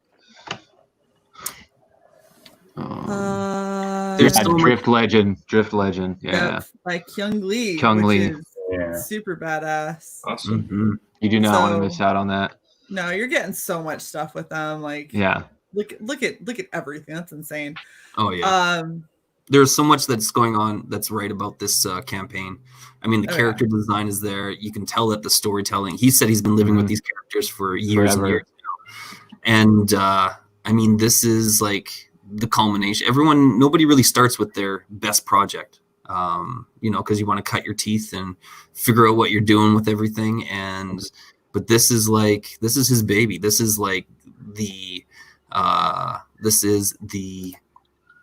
story, the IP that he's going to be carrying on for years and years. So yeah, all of these characters, you want to be a fan now of what he's doing with this book. Hell yeah, absolutely.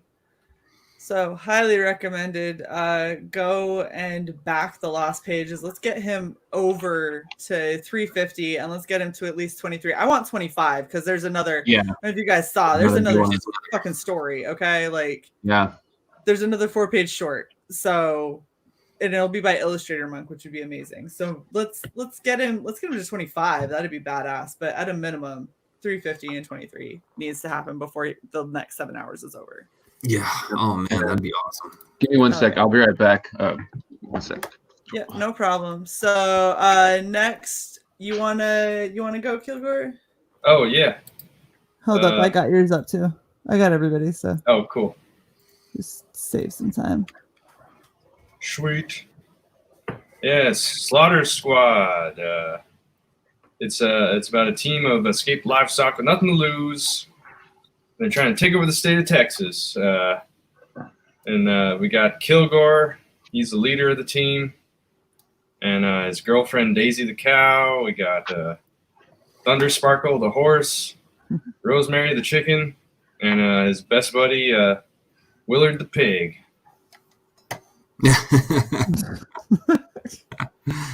Fucking love these characters. This looks like it's gonna be so much fun. Oh yeah, it's Animal Farm meets Ren and Stimpy. And what was the other thing? Punisher. It's okay. You've only been pitching it for a while. Yeah, I'm still in D&D mode. I'm not in pitch mode. Right. Mess with the bull, get the horns. Well, that's the thing is you're getting close to 5,000. It'd be really great to end you. I like ending at round numbers. It'd be cool to end you at 100 backers and 5,000. That would be great. And then we unlock the stretch goal, the bookmarks. Nice. That's super awesome. So everybody make sure you go and check out Slaughter Squad as well. I just realized I should probably drop these links in the chat. I am a horrible host, so I can drop links. The thing I love about Slaughter Squad is that you are trying to touch on everything. You got the comic book coming out, and this is going to be like an ongoing series, right? With the comic. Yeah, that's the plan. I've got basically 4 books planned. Nice. And then you got your animations that you've been putting out. I assume there's going to be at least a couple more down the road. Yeah, I'm going to try and do a few short little pieces of animation here and there. Yeah. And for those who haven't heard yet, Joe actually did some animation for Dan Harmon back in the day. That's right. So, I mean, like, this is a guy who's, he's cut his teeth. He knows what he's doing. He knows how to move forward with all of that nonsense. And the other thing is that you got a bit of a video game like concept going on, or building, or what's going on? A building. Yeah, Kilgore started off as a Flash game like 10 years ago. I put it out, and you already have the game.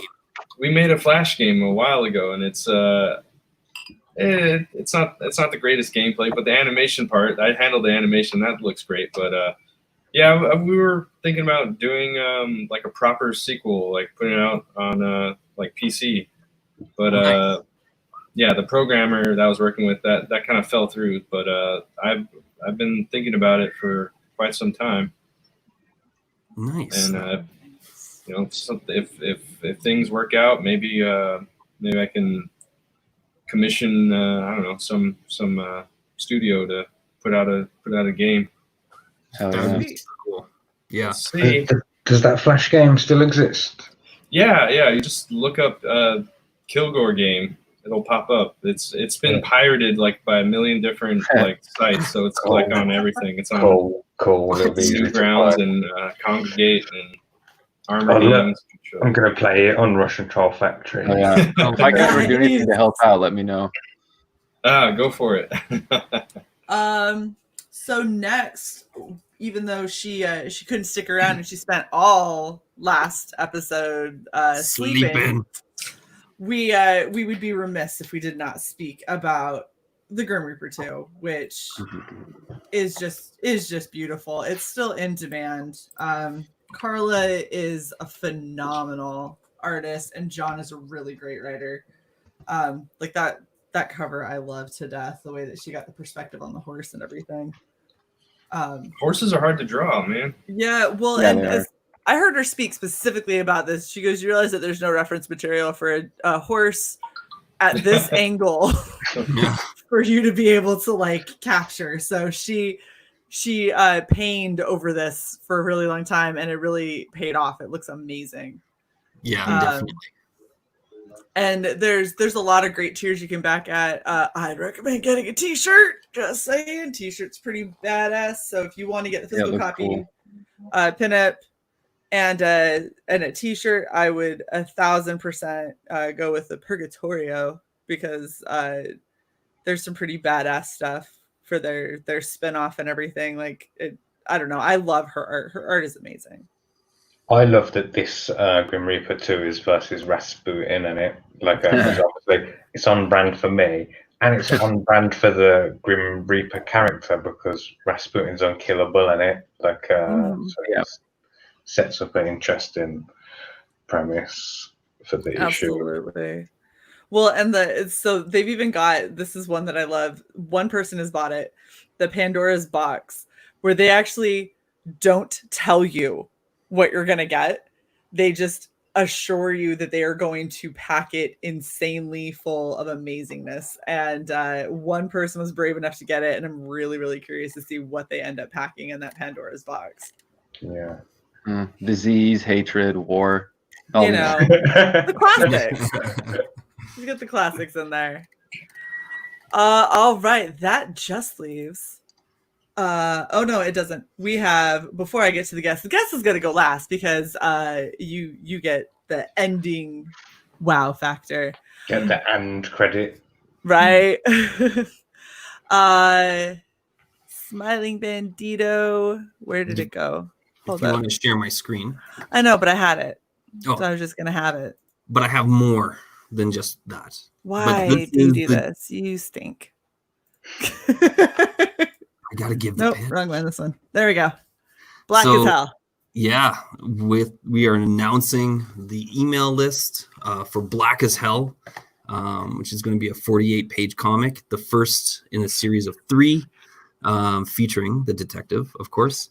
And for those who just want to know a little bit, this is a story about two crazy kids. Whoops. Let's not zoom into them that far. What?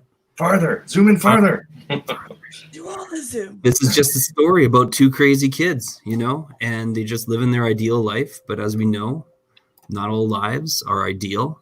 And home life. Nothing lasts forever. Yeah, nothing lasts forever. Home life can be quite difficult for some of us. And not everything is picnics and potato salad. And...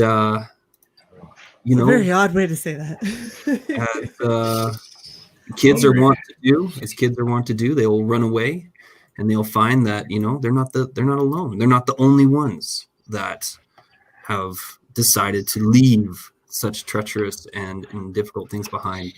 And as kids are usually capable of doing, they create this ideal paradise. But as long as you come from some place, that place is always going to be looking for you. And sometimes difficult choices have to be made. And when those choices are made, you have to live with the consequences. And sometimes you can't go back. And so you do go further and further away, leaving behind your life, your society. But no matter where you go on this planet, there's always going to be someone. Somehow it's going to reach out, it's going to find you. And that's when your choices continue to spiral, that slippery slope. And when you can't look to wisdom as to how to deal with these things from your parents and elders, you can go to older wisdoms, older ways of doing things. And sometimes that'll leave choices that are just a little bit cannibalistic. And maybe that's not the way that you want to live. Not all kids should want to live as a cannibal. But even if you leave, you find out you can't go back. You can't go back. Wherever you came from isn't going to want you the way that you are now. And even if you don't have to take the abuse that they give you, it still means you have to go and find a new way, find a new place to live. And at the end of it all, when people ask you, how did you make things right after all you've been through? The reality is you never are. There's a past, a shadow, a blemish on the soul. It will seek you. It will overtake you. And for our detective, his is black as hell. So sign up for the email list. Hold on a sec. I just posted it in the chat. You're good. Sign up for the email list. And we'll dive into how he deals with his past. Awesome. Nice. Can't wait. Sounds interesting. All right. Next we have our fearless DM. Oh, what is that? So this is my book, Okuri Inu, The Oni Within. It's sort of a space action adventure. It's not like a space opera. It's not this huge journey with all these different people and this big cast. It's more of a singular story about one man, sort of like a John Wick, something like that. But he travels through the vastness of space. He's basically a man with no future, running from his past until he's thrust into it by things that aren't his choice. But this is my mailing list right now. I'm going to have a Kanan White exclusive Indiegogo cover. So if you get it through Indiegogo, you'll be able to get this cover you see right now in front of you. The interior art is done by Bruce Patnade and then Andrew Pate for the colors. They're a really awesome team. They work together really well, and everything I get back so far is hella excited. So if you sign up for this, you get an extended preview. There's 4 pages on my Twitter right now at chaotic_comics on Twitter. You can see the 4 pages. They're lettered. If you sign up, you get 11 pages of a preview that'll be lettered by Eric Weathers. So basically what I got going on right now. That's awesome. Hopefully we have a lot more stuff in the future for it, but we're kind of launching within like a year or something like that, depending on COVID. A year? Yeah. It looks really, really badass. Definitely go and get on both of the mailing lists. They're both in the chat. Yeah, sign up. You don't want to miss out on either one of them. All right, that leaves just our fearless guest, Kami Mark. Oh, yeah, I was wondering what he was going to show. Yeah, go and buy. Actually, don't anyone go and buy this. Like, I'm still packing them, and it has taken me so long to do. Please don't make me pack any more of them. Like, the only reason that it's still open is, if you scroll back up a sec, Shae, there's a new tier. You can buy Captain Fuckhead's original-ish cover art. Like, so there's one of these available, like, and he's printed off the blue lines for the cover on it and drawn over it in fancier art words than that. Like, but the reason that it's still open is because I'm gonna do the Burner book live, and I'm hoping to sell them live, like on the show, on it, like to keep it going. So you know what you should do if you honestly don't want to pack any more of these is hide all the rest of your tiers and just leave the Book burning. Yeah. I'll do it for money. If people buy it, I'll still do it. Won't I? Like, That's right. That's the real thing. Like, I can't wait for mine. I legit can't wait for mine either. I actually ordered 2. Like, I'm gonna be honest. Mark, I really, really hope that I have mine with the hat by the time you do the book burning. And then even if all that happened was I sat in stream and said nothing but wore the hat. It was just like, this is why you burn books. yeah, that would be great if I could get all the guests to come on wearing the hats. If I get mine before you burn the books, I 1,000% will. Yeah, that's a good idea. That'd be funny as hell. But yeah, that's that. So go and do that. Like, I've got that mailing list as well that you can find. Everyone knows who I am anyway.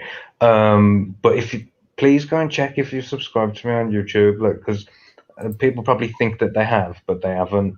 Like, and I need to get to the 1,000, which you achieved today, Shae. So, bravo, Thank bravo you. for doing that. Excellent. Like, Thank you.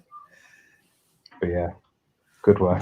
What's your mailing list? Put it in the private chat, and I'll put it out for them. But I know I'm making work. It's also selfish because I'm not on your mailing list yet because I didn't know that you had a new one. So I see. Oh yeah, it was the Not Daredevil, right? Yeah, that one. Yeah. Also, I'll show you something else that I'm working on while I'm here, because it hasn't got as much interest as I was hoping yet. If I can have a screen share for a sec. 1 second. On your mailing list first. And there we are. Okay, so I'm gonna do this Let's Play series, yeah. But the only game that I really like is Pokemon, and it in the Generation 3, you know, the Fire Red, like the remake, and then the Ruby and Sapphire, like that genre. So I'm putting myself in there in it. But like, one of the things that I can do, before I came to Comicsgate, one of the things I used to do for fun was just hack these Pokemon games on it. So Nice. I'm gonna do sort of like what we've just done, like, and just make up my own story, like in the game, and it doesn't matter if the rules of the game say you can't do this, because I can hack around it, and it's gonna be something. Oh, That's gonna be funny. that's amazing. That is awesome. Well, so that is everyone. I don't have any projects coming up just yet. I'm still percolating stuff. But what you can do is you can keep the sub train going for Red Valkyrie. Yes. We are definitely, I'm talking, since we hit our 1K, I'm talking to a bunch of creators. I'm talking with a bunch of artists and stuff. I'm getting a whole bunch of original art. I'm getting a bunch of prints. I already have a bunch of comics to give away. I'm gonna see what other cool things I can get my hands on.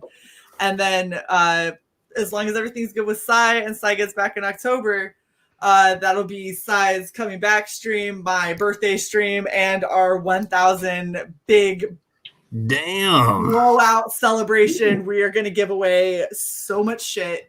I don't know how long we're going to go.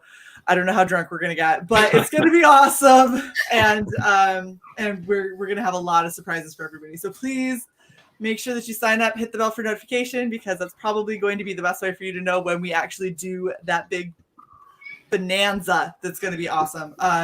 Probably going to do a smaller scale chill stream. We're getting skits on Sunday to close them out. And I think Writing Pros this week might be replaced with just a nice chill, drunk, yay, we hit 1K stream. That's every stream for me. Oh yeah. But yeah, thank you guys all so much for being here. This is always such a blast, and I really look forward to what ridiculous shenanigans end up coming out of Smilingbandito. Yeah, it'll be fun. All right, we will catch you guys next time here on Character Crux, and until then, see you later. Hail and Just laying dies.